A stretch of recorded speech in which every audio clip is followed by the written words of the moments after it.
అదే RTV app వార్తల్ని క్షణాల్లో చదివే అవకాశం ఉంటుంది. ఒక న్యూస్ పేపర్, ఒక టెలివిజన్ ఛానల్ మీ చేతుల్లో ఎప్పుడూ ఉంటాయి. తిరుమల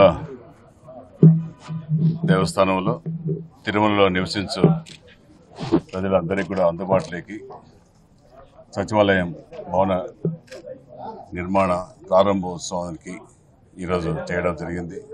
చాలా సంతోషం. ఈరోజు తిరుమల తిరుపతి నిధులతో సుమారు 50 లక్షల విలువతో ఈరోజు ఇక్కడ ఒక మంచి అడ్మినిస్ట్రేషన్ బిల్డింగ్, ఒక సచివాలయం, ఈ తిరుమలలో నివసించే ప్రజలకు అన్ని సౌకర్యాలకు అందుబాటులో ఒక సచివాలయాన్ని ఏర్పాటు చేసి తద్వారా వాళ్ళకు సేవలు అందించడానికి ప్రభుత్వం పూనుకొనింది. అది మన ఎన్డీఏ కూటమి ప్రభుత్వంలో ఏర్పడడం చాలా మొట్టమొదటిగా అదృష్టంగా వెంకటేశ్వర స్వామి సన్నిధిలో జరుగుతున్న సందర్భంగా అదృష్టంగా కూడా భావిస్తున్నాం.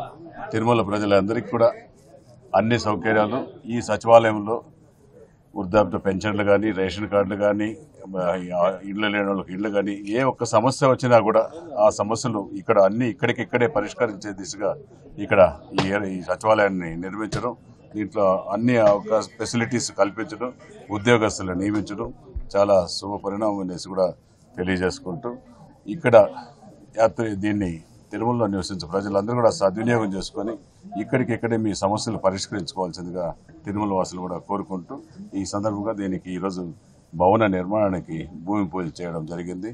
ఎన్డీఏ కూటమి నాయకులందరూ కూడా కలిసి దీన్ని ఈ యొక్క కార్యక్రమం ప్రారంభించడం సంతోషంగా భావిస్తూ నమో వెంకటేశ్వర. ఇప్పటికే కొంతమంది స్థానికులు మీ దగ్గరికి కొన్ని సమస్యలు తీసుకొచ్చినారు.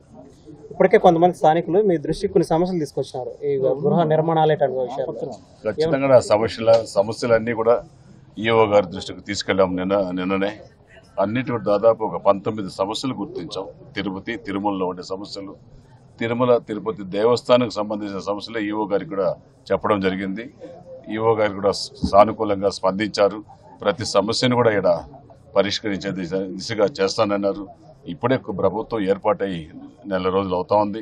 ఖచ్చితంగా కూడా గౌరవ ముఖ్యమంత్రి గారు తిరుమల తిరుపతి నుంచే ప్రక్షాళన చేస్తాననేసి కూడా చెప్పారు.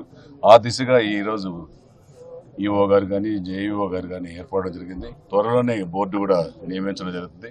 పూర్తి అధికార లాంఛనాలతో ఇక్కడ తిరుమల నుంచి ప్రక్షాళన మొదలైంది. దాని పాటుకు అది అన్ని చోట్ల కూడా విస్తరించింది, జరుగుతూ ఉంది.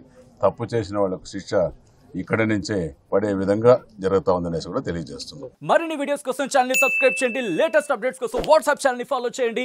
అండ్ లింక్ డిస్క్రిప్షన్ లో ఉంది.